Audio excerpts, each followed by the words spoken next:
HEC को बंद करने की साजिश।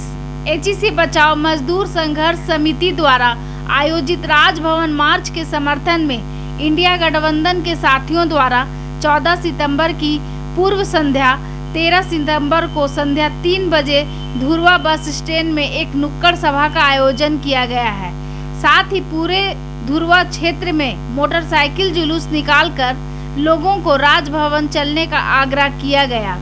केंद्र सरकार एक साजिश के तहत कारखाने को बंद करना चाहती है।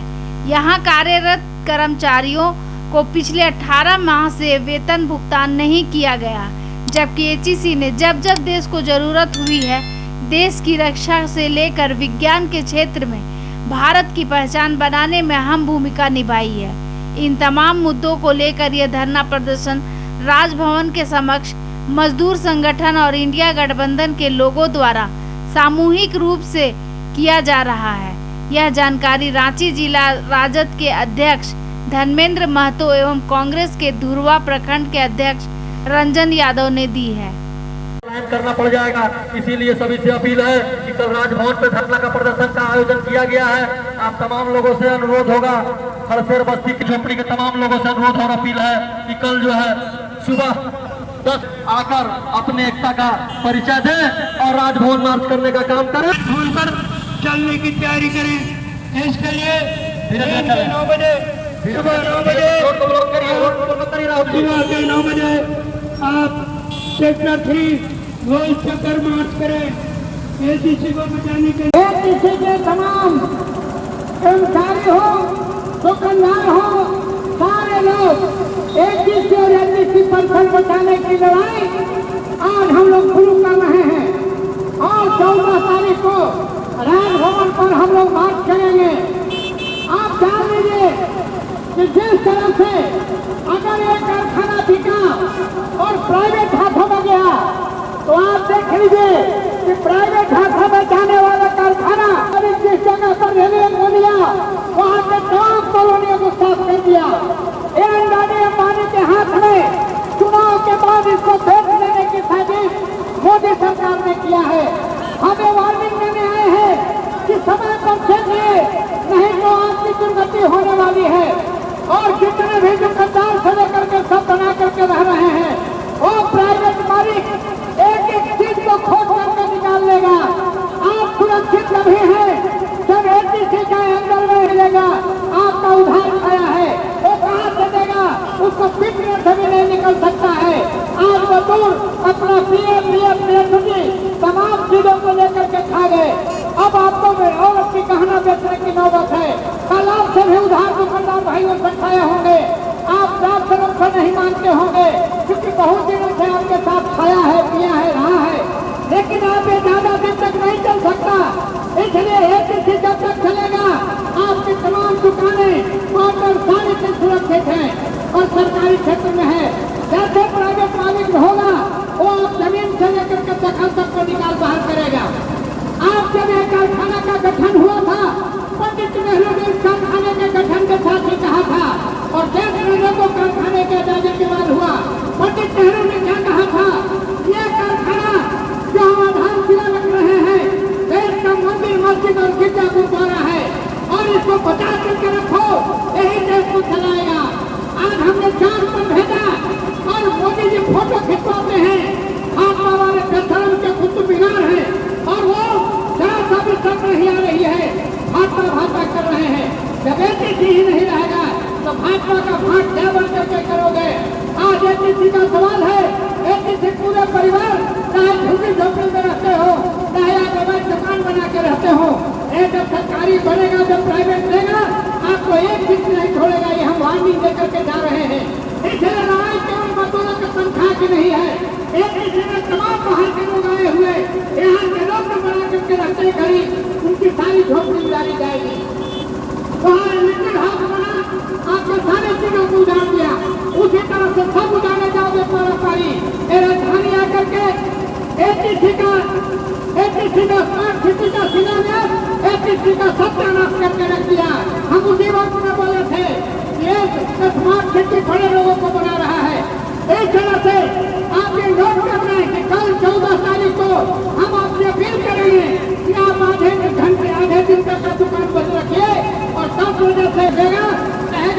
किया समझौता वो गया और आपका अब हम मालिक हैं, हम जो चाहेंगे वो करेंगे। इसलिए साथियों कोई पर्सन सुरक्षित नहीं है। प्राइवेट गया तो आपका सब कुछ गया। ये हम मानेंगे न्याय है। इसलिए लड़ाई मजदूर की नहीं बल्कि एनटीसी परिसर में रहने वाले तमाम जनता की लड़ाई बन गई है।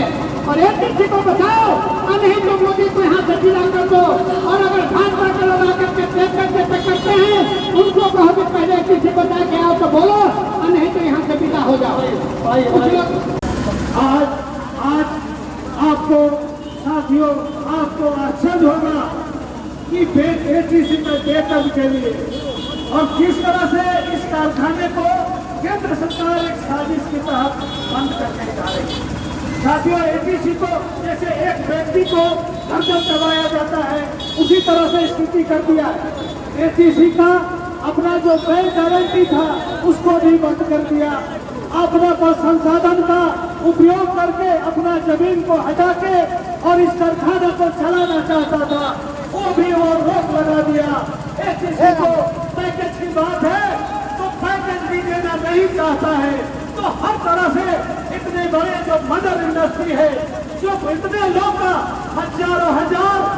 हजारों लाखों लोग इस क्षेत्र में निवास कर रहे हैं, चाहे वो अस्थायी रूप से कर रहे हैं या फिर अस्थायी रूप से झुग्गी झोपड़ी बना के इतने लाखों लोगों को इस एनटीसी क्षेत्र में शरण देने का काम किया। तनख्वाह नहीं मिल रहा है, मजदूर गरीब बेचारे परेशान है, दुकानदार भी राशन देना बंद कर दिया है। ऐसी परिस्थिति यहाँ पे आ गई है। अगर एनटीसी बंद होता है आप साथियों आप विचार करिए कि आपका क्या होगा। पूरे जगन्नाथपुर क्षेत्र पूरे एनटीसी क्षेत्र में लाखों की संख्या में झुग्गी झोपड़ी और मकान है और ऐसी परिस्थिति में कोई सेठ मारवाड़ी और अडानी अंबानी को अगर एनटीसी क्षेत्र दे दिया जाता है उस परिस्थिति में हम लोग कहाँ जाएंगे। हम लोग तो इतना लोग झुग्गी झोपड़ी में निवास कर रहे हैं, ऐसे लोग की क्या स्थिति होगी। साथियों ये मामला छोटा नहीं है, बहुत बड़ी लड़ाई है। इस लड़ाई को लड़ना होगा काहे कि आप देखिए हर जगह झुग्गी झोपड़ी का जो एरिया है पारी एक कोना को तोड़ रहा है, हटा रहा है और वो आजमा रहा है कि जनता इस पर जागरूक होती है कि नहीं, जनता इस पर आक्रामक होती है कि नहीं। और हम लोग ये सोच रहे हैं कि चलो ना आज तो जगन्नाथपुर ने हटाया है, दुर्गे ने हटाया है।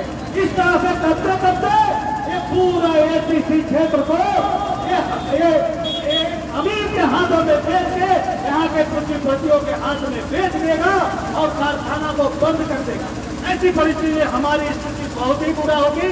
तो आप तमाम बंधुओं से अपील करना चाहता हूँ कि आप लोग कल जो राजभवन घेराव है एनटीसी को बंद नहीं होने देने के लिए यूनियन के साथियों ने और एनडीए इंडिया गठबंधन के साथी लोग सामूहिक रूप से राजभवन में धरना देने जा रहे हैं। क्योंकि ये धरना क्यों दे रहे हैं, इसलिए दे रहे हैं कि एनटीसी का मामला जो है एनटीसी के अंदर में रहा है। अब हम लोग चाह रहे हैं कि इस मामला को पूरे देश स्तर पर पूरे राज्य स्तर पर इसको बताया जाए, इसको दिखाया जाए कि चंद्रयान में आपने चंद्रयान बनाया, पूरा देश पूरा विश्व में भारत का डंका बज रहा है। लेकिन दुर्भाग्य की बात है कि वो चंद्रयान का जो बेस होता है, जो लॉन्चिंग पैड होता है जिसके द्वारा वो मशीन जो है ऊपर उड़ा है, तो वो पैड भी एनटीसी कंपनी ने बनाया है। और आज वो जो एनटीसी के कर्मचारियों की क्या स्थिति है, आज वो कर्मचारी भूखे मरने को बेबस है, 18 महीना से तनख्वाह नहीं मिलना। आप सोच सकते हो साथियों कि उनकी क्या दुर्दशा होगी। तो आप तमाम व्यक्तियों पर आज एनटीसी नहीं होता, शायद आज हम लोग इतना झुग्गी झोपड़ी नहीं होता, इतना क्वार्टर नहीं होता और इतने लाखों लोग इस क्षेत्र में नहीं बसते।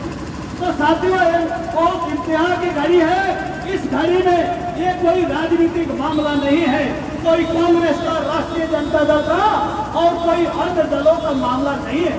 आप सोचिए ये सरकार किसको, आप बताइए कि इतना बड़ा 22,000 25,000 जो कर्मचारी यहाँ पे थे, और आप बताइए ना कि पूरे देश में, आज मैं भी साथियों से भी पूछना चाहता हूँ कि पूरे देश में एक भी ऐसा कारखाना आप बताओ जिस कारखाना को मोदी ने बनाया हो और जिसमें 5,000 वर्कर काम करते हो। तो आप 22,000 के वाले स्ट्रेंथ वाले कारखाना को आप कैसे बंद करना चाहते हो? जिसको आप लोगों ने बनाया नहीं उसको बंद क्यों करना चाहते हैं? आप पूर्व की सरकार ने बनाया है, और पूर्व की सरकार जो बनाया है उस संपत्ति को आप पारापारी क्यों बेच रहे हैं? आप रेलवे बेच रहे हैं, आप LIC बेच दिए, सेल भेल सारा बेच रहे हैं, तो क्या फिर से ईस्ट इंडिया कंपनी को पूरे देश में लाना चाहते हैं? 5-10 पूंजीपतियों के आर्थिक व्यवस्था, पूरे देश की आर्थिक व्यवस्था वो 5 पूंजीपति अडानी अंबानी जैसे लोग के पास चला जाएगा। तो ऐसी भी वो लोग मीडिया तक खरीद ले रहे हैं, वो लोग पूरा सोचिए, किसान आंदोलन हुआ, आज किसान आंदोलित है, महिला सुरक्षित नहीं है। आप देखें कि किस तरह की निंदनीय घटना हुई है विगत दिनों इस सरकार में। कई तमाम बातों को सोचने विचारने की बात है, और अपने कलेजे पे हाथ रख के इसको एक बार जरूर सोचिए कि भाई ये सरकार हमारे साथ क्यों गलत कर रही है। खाली हिंदू मुस्लिम और सिख ईसाई करके और हमारा वोट सिर्फ लेना जानता है। अब हम भूखे मरेंगे, आज हमारे पास खाने को नहीं होगा तो हिंदू मुस्लिम हमको कुछ नहीं याद आएगा, हमको हमारा पेट याद आएगा कि सुबह के सब का खाना हमारे बच्चे कैसे खाएंगे, हमारी पत्नी कैसे खाएगी। इन तमाम बातों पर विचार करने की जरूरत है। आप सोचिए महंगाई किस कदर बढ़ी है, आप सोचिए 150 रुपये 200 रुपये कड़वा तेल हो गया है। अब कोई भी ऐसा अनाज नहीं है जो 50 रुपए से बिके है। आप गरीब गुरबा की बात करते हैं, आप जो है पूरा ये जो अभी गैस सब आपने गैस वितरण किया, गरीब लोगों को गैस मिला, और आज क्या स्थिति है? 1200 रुपये में गैस खरीदना पड़ रहा है। क्या गरीब के पास 1200 और 1,500 रुपए गैस भराने के लिए है क्या? आप जो हमारी माताएं बहनें जो काठी कौड़ी लगा के और चूल्हा में जो जलाती थी और खाना बनाती थी, उसको आपने 3 महीना फ्री में देके उस आदत को भी छोड़वा दिया, और आज वो आदत छूट गया और आज गैस भराने पर मजबूर है, और वो गैस भराने का पैसा वो लाए तो कहां से लाए? अब हर तरह से गरीब को आप प्रताड़ित कर रहे हैं, और सिर्फ आप हिंदू मुसलमान करके हर जगह आप कोई न कोई ऐसी होनी अनहोनी घटना करते हैं, जिसके चलते जो है हम लोग आपको वोट दे देते हैं, और उसका परिणाम क्या निकलता है? वोट देने के बाद आप देश विदेश घूम रहे हैं 2 लाख का 4 लाख का सूट पहन के। बाकी गरीबों की स्थिति बहुत ही बदतर हो गई है। इन तमाम बिंदुओं को क्योंकि मैं तमाम यहाँ के जगन्नाथपुर वासियों को और यूनियन के तमाम साथियों को, जो लोगों ने इस कार्यक्रम में योग दिया है, हम तमाम लोगों को धन्यवाद देते हैं।